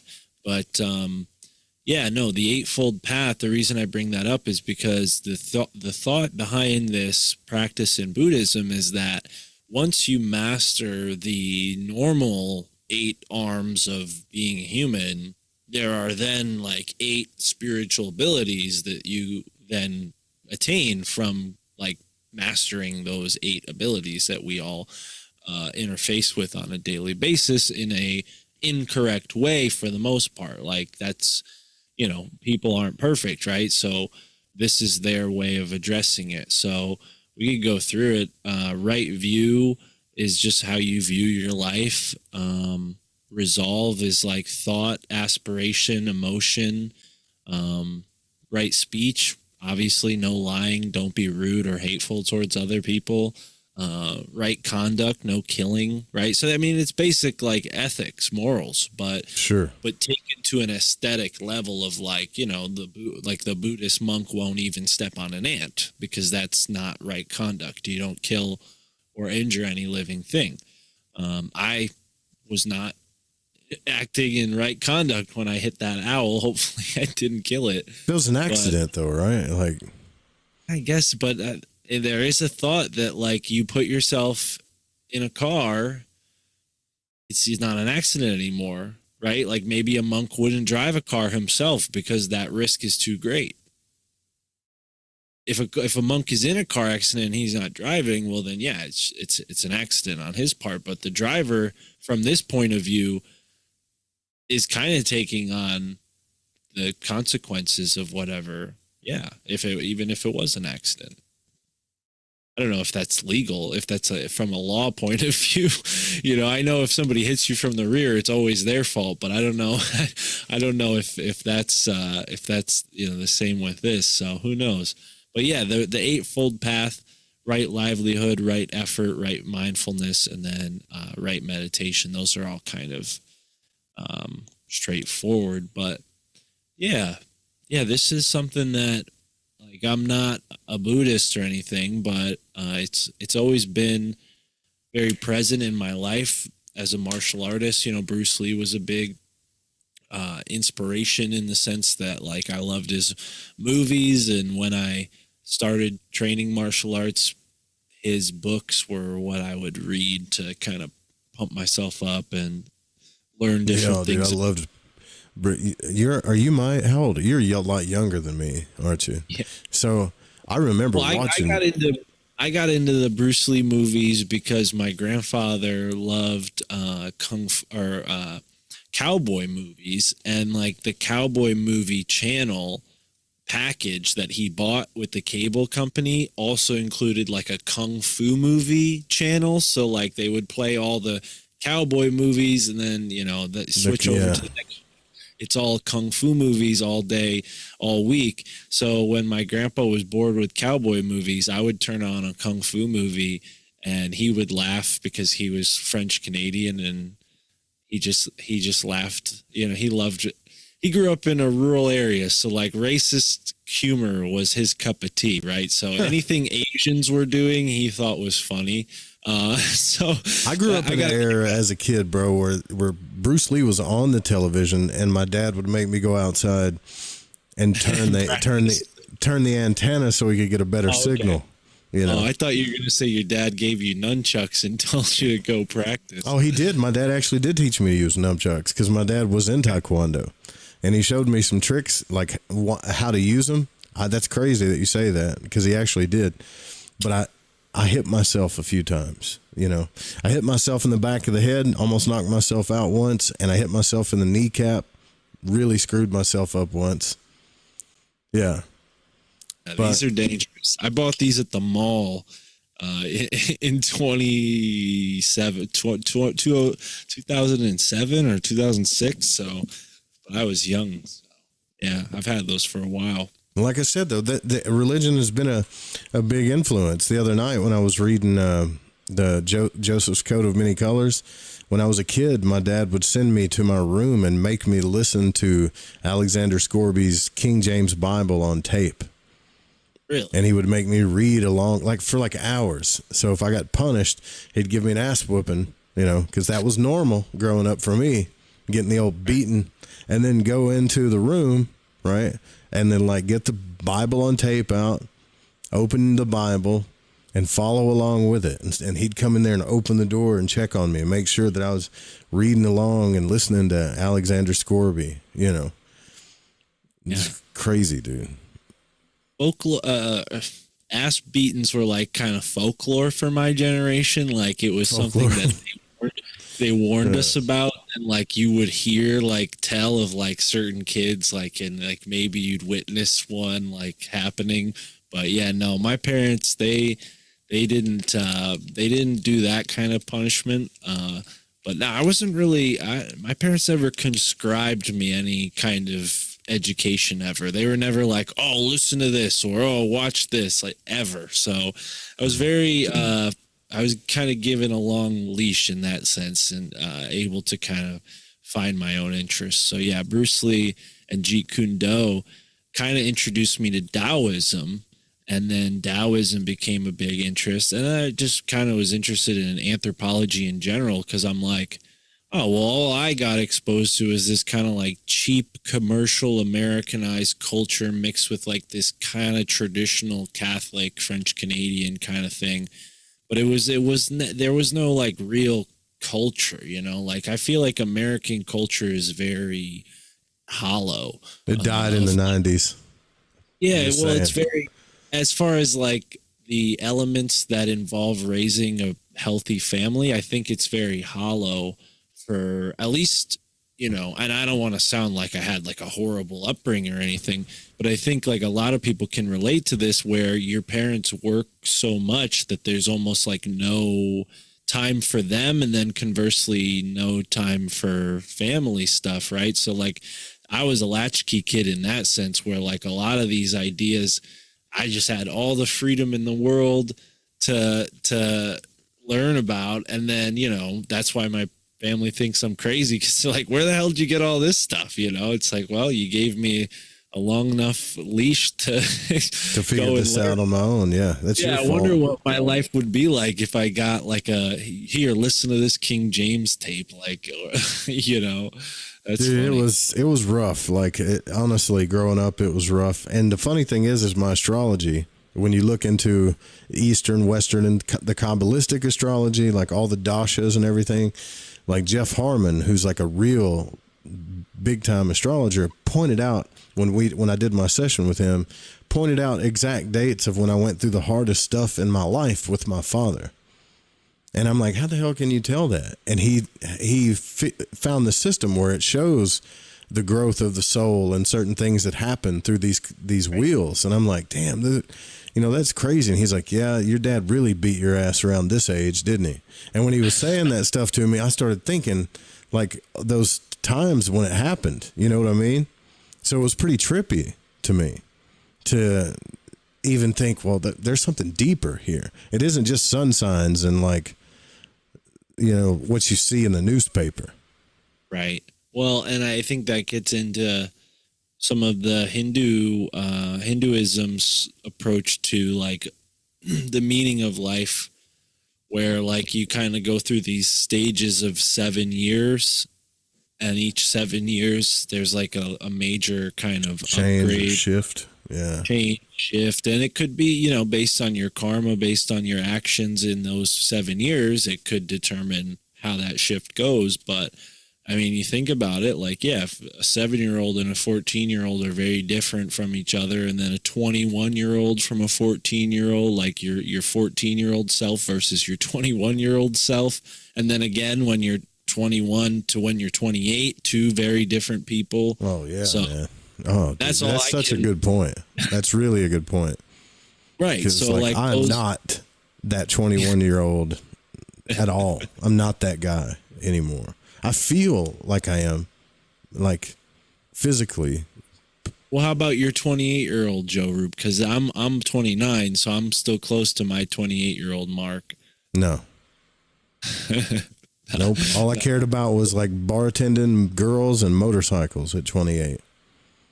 That was it. I've spent the last 3 or 4 years doing this, so I don't know what that means for my next 7 years, but yeah. But you're on to something too, because like if I think, okay, what's the next one after that, right? So the next one's 35.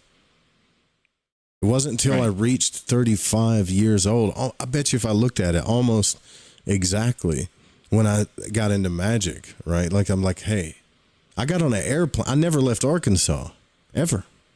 But I got on an airplane and went to a temple to be initiated at 35 years old. I think. How old was I? Yeah, it sounds about right. I think in that same culture, within Hinduism, with those 7-year cycles, I think a part of that is also like they say around 35 years is when you start to really become aware of the spiritual part of your life. Like those first 35 years, you know, the first 7 to 14, you're kind of figuring out your body and interacting with other bodies. And then like, you know, 14 to 28, you're kind of figuring out like your place in society and like kind of building your family. And then like 28 to 35, you're like, you know, you should be at least building your family. I think in America, this is all kind of delayed a bunch, you know, but yeah. And then by the time you're in your like 42 to 49, that's when like your major spiritual sort of like, that's when people start thinking about those kind of ideas. Cause the early part of your life is you're meant to kind of build this foundation of like who you are in society. Then you start to think about who you are in the greater grand scheme of things. So I know the Jews that don't let people study the Kabbalah. You know, they're very aware of the Zohar and the Kabbalah and all that stuff, but they don't even let, like kosher Jews don't even let you get involved with it until you're like 40. Right. You're not supposed to anyways. Well, and I think those ideas come from a common origin. You know, there's age limits to becoming like a monk and a priest and all that. So, yeah, I mean, for a good reason, I'm sure. But yeah, it's interesting, like with the changes in my life that I'm aware of. Like, there's only 4 of those cycles, I guess. So it's not much to reflect on yet, but there is so much in the past 7 years that I guess is more impactful on where I am now. Like I've really seen like the whole, like what I'm doing now as far as my career kind of develop in these past 7 years. Whereas before that, it was all kind of like, I don't know where I'm going, you know. But you weren't raised in like, so like you weren't raised in, hey, you're going to church Sunday, you know? Yeah. Oh no, I was. Really? Okay. But at a certain point, you know, by maybe high school, it was kind of like, all right, we'll chill on this. We get it. We'll go on Christmas and Easter. So now we'll go when they serve food. Right. But that was mostly for my grandparents who, you know, they went to like nunnery schools, you know, where they had like a boarding school where nuns took care of them, you know. So that was in Canada where, you know, it was tough conditions if you were a kid back then. You know, you either worked on a farm, worked at a factory, or, you know, went to a boarding school.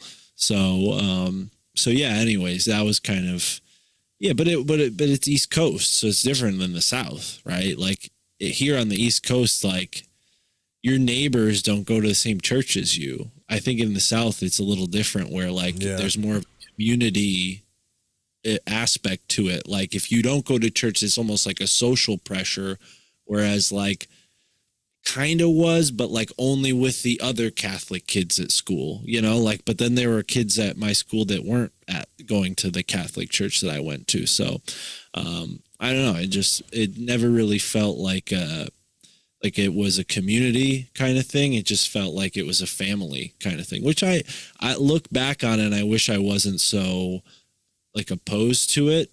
But the reason why I was opposed to it is because of television and like all the media and all the distractions that were way more interesting as a kid, you know. Like if I didn't have those options, maybe I would have appreciated church more.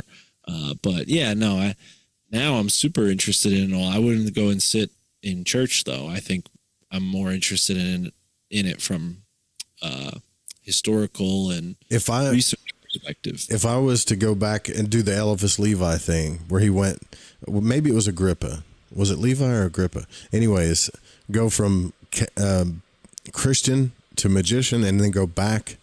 I'd probably go back into Catholicism. Because for the only reason is because the biggest spiritual experience I ever had was in a Catholic church when I was 12 years old, as far as what Christianity's done for me. Now, I don't think that that's for everybody. It's, you know, like ceremony does a thing for me. That's why I love ceremonial magic. It's like a thing. It's just my way. Everybody has their own way of like getting closer to their quote, their higher self or their spiritual nature or whatever. Ceremony works for me like better than anything, you know. You ever seen this book? Yeah, I think I have actually. I haven't read it though. Yeah, this book goes into all the occult aspects of the Catholic Church. So, oh, they know what they're doing, you know, for sure. And I mean, Elvis, Levi, and Agrippa talk about it too. Like they know what they're doing. A lot of it's based on Hermes Trismegistus and the Kabbalah. Like, and this is all. It's like, you know, these things were banned for the public, but then secretly kept going, you know, within the priesthood. You think like when they made the Council of Nicaea, right? Have you ever seen that? Damn, what is that movie that's got that girl in it that gets killed during that time? 100? No, I'll think of it in a minute. But Hypatia was her name. She was a philosopher that taught astrology to students in Alexandria. And when Rome was kind of big at the time, the Jews and the Christians were pretty much going at each other. But also there was still the pagan group in Alexandria, you know. And so Hypatia was one of these philosophers that was teaching classes or whatever. I'll think of the name of the movie in a minute. But during that time, I think that the New Testament, since it's got so many Greek and pagan references in it, was created for political reasons. I honestly do. Because they were all killing each other at the time. I mean, it was complete chaos of ideas or ideologies coming against each other, wanting to kill each other, burning down temples. And at the time, Rome was like the United States is. So how can we, you know, alleviate this problem? How can we make all of you see eye to eye? I mean, they were killing each other over their dogmas, what they believed was right, wrong. And even Hypatia got stoned to death because she was a woman. She wasn't supposed to speak around, you know, certain men, especially Jewish men and things like that. And she didn't even, you know, she didn't even believe what they believed. But it was like this crossroads of crazy shit that happened in a time of our history, you know. And I think that it's my personal opinion that the Council of Nicaea was a group of people that came together and it's like, look, we got to make a text that has a little bit of everything, you know, and it all goes together somehow and leave enough mystery here to shut these people up or they're going to kill everybody's going to die. Because that's how crazy it got at that time. You think you mean they, and that's how, like, to me, the Roman Catholic Church kind of became this big, you know, well, we'll take the teachings of Hermes and, you know, kind of the pagan mysteries and the Jewish mysteries and the Kabbalah and these Christian sects, and we'll make a story out of it, so to speak. And we get to decide which books that we'll make sure that this book will be okay so they don't kill each other, so to speak, you know. Right. You're saying they kind of synthesize the religions in order to stop the fighting. Not only am I saying that, there's a couple of texts that Manly P. Hall talks about where he believes that it was evolutionized, like Christianity was simply the evolution of all these religions coming together at a time when it needed to happen before things got too chaotic. Because wouldn't that have been Christ doing that then? Not like the Council of Nicaea. That happened like hundreds of years after Christ's life. Wouldn't Christ have been the one that kind of did that? Because he's in a sense, yeah. The pagan Christ is like, people show how, oh yeah, Christ is actually all these like different pagan myths rolled into one. And it's like, yeah, that's the point, is what you're saying. It's like, no, it's not because they're faking it or something. It's because they're trying to put it all, or Christ put it all together for that purpose. Yeah, so, we don't. Yeah, that's an interesting way to look at it. Yeah, like if you take his name, which was, you know, Yahshua or Yeshua or whatever, it was actually a Jew or a Nazarene. Some people say he was an Essene or whatever. Well, you can't face a crowd of like pagans or Gnostics and say this, you know, and be Rome and say we're going to worship this sect and this is his name. But if you call him Jesus Christ, which is a Greek name, which means pretty much the Christos or fire, all of a sudden, like, you know, the pagan side or the Hermes side steps back and goes, oh, we can accept that. That's not that bad. You see what I'm saying? Yeah, no, absolutely. And I think that, that very well might be exactly what the point was behind it. I think the other kind of example that comes to mind is when the Europeans came to the New World, and, you know, different South American cultures had to become, you know, Christian or Catholic. They were converted, and they retained a lot of their original beliefs by masking them with the saints, right? So, like, rather than the, you know, missionaries saying like, oh yeah, no, don't worry, we'll just include your gods with our saints, they were kind of like, well, the missionaries are going to kill us if we keep believing this stuff, so let's just pretend like we're believing in the saints. Yeah. But we'll keep all this stuff behind closed doors. And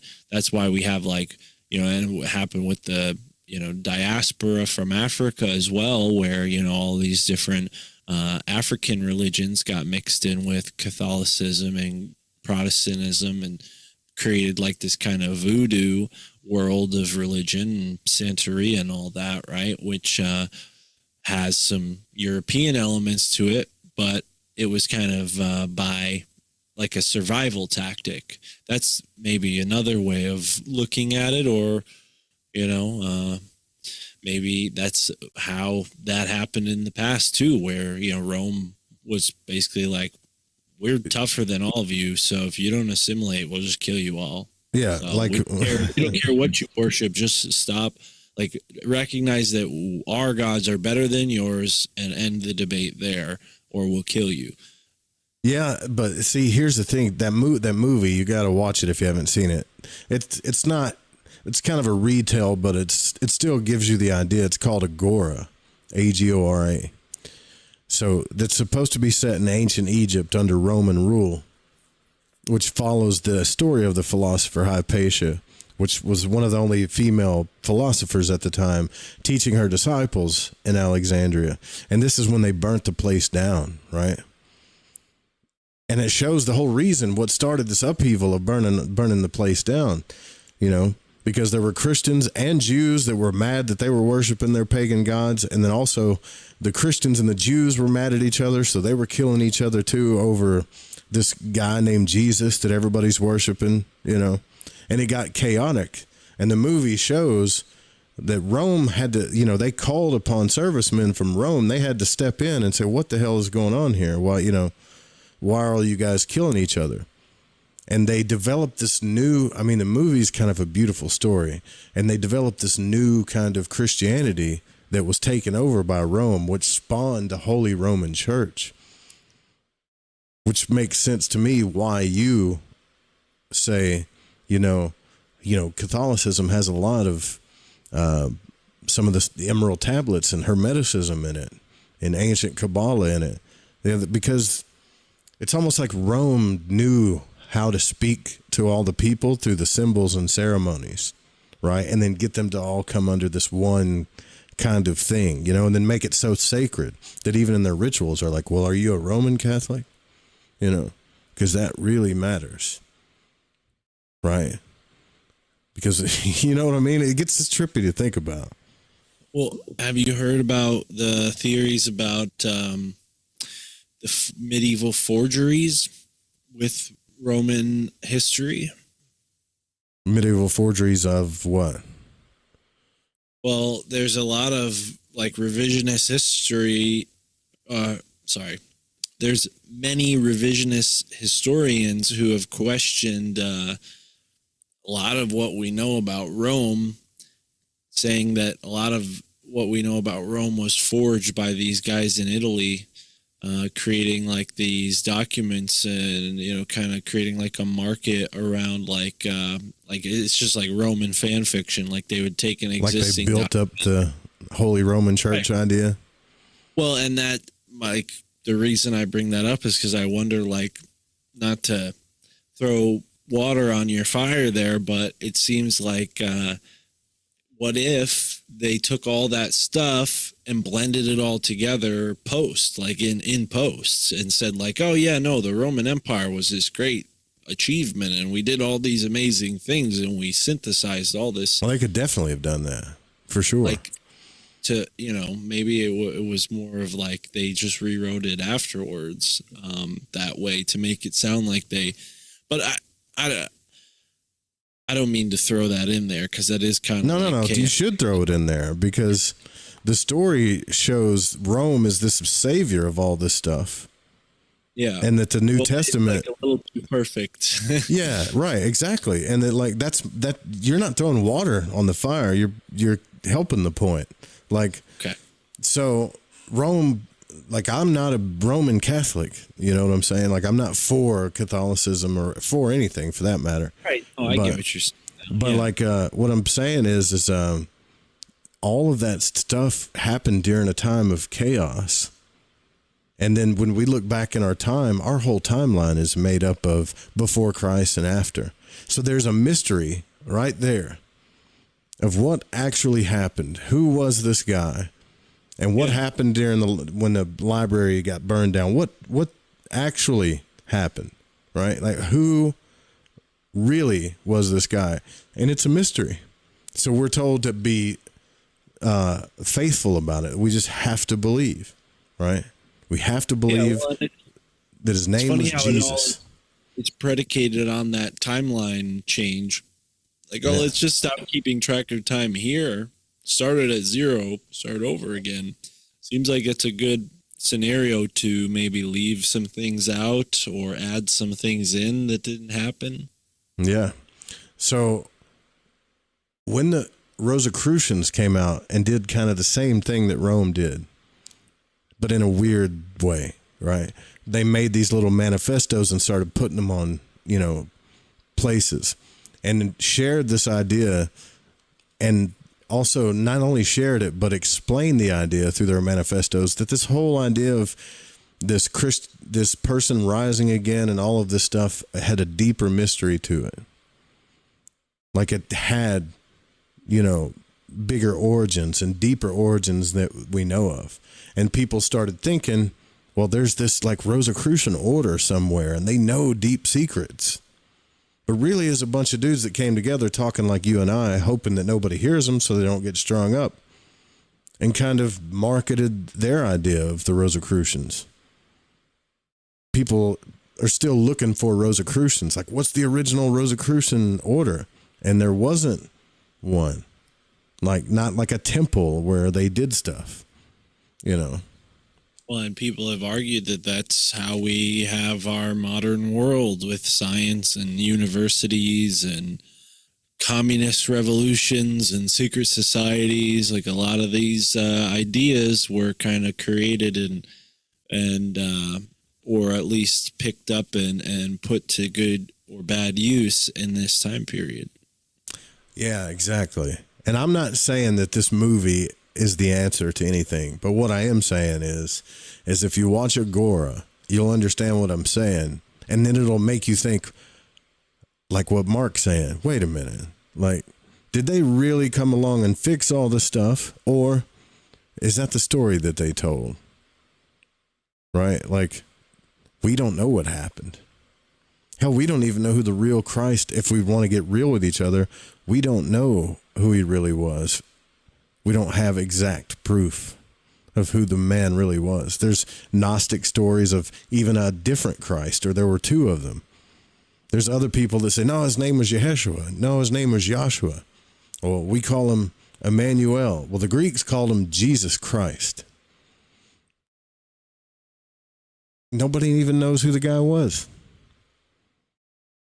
And our whole timeline is based off of it. It's a trippy thought, man.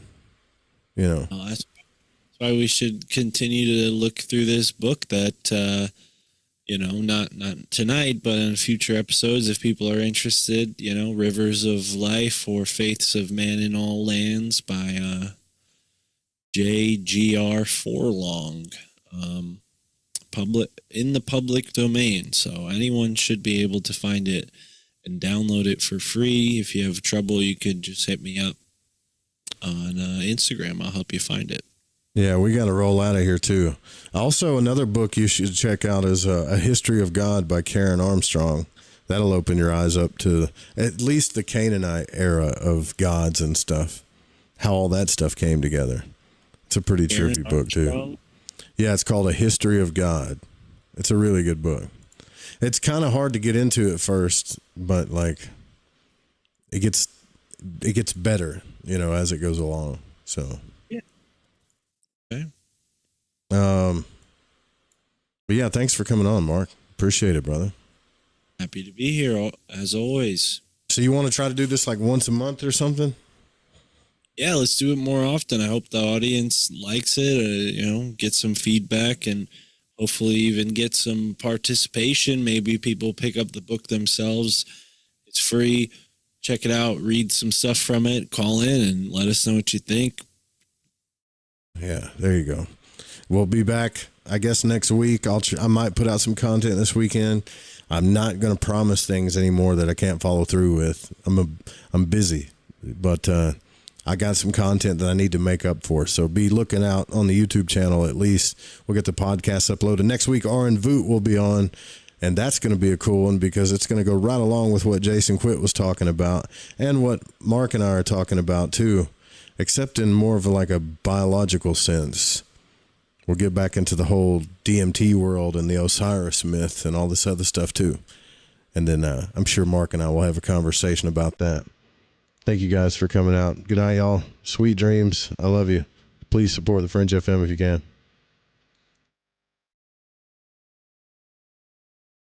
That was fun, dude. Thanks. Thank you. Well,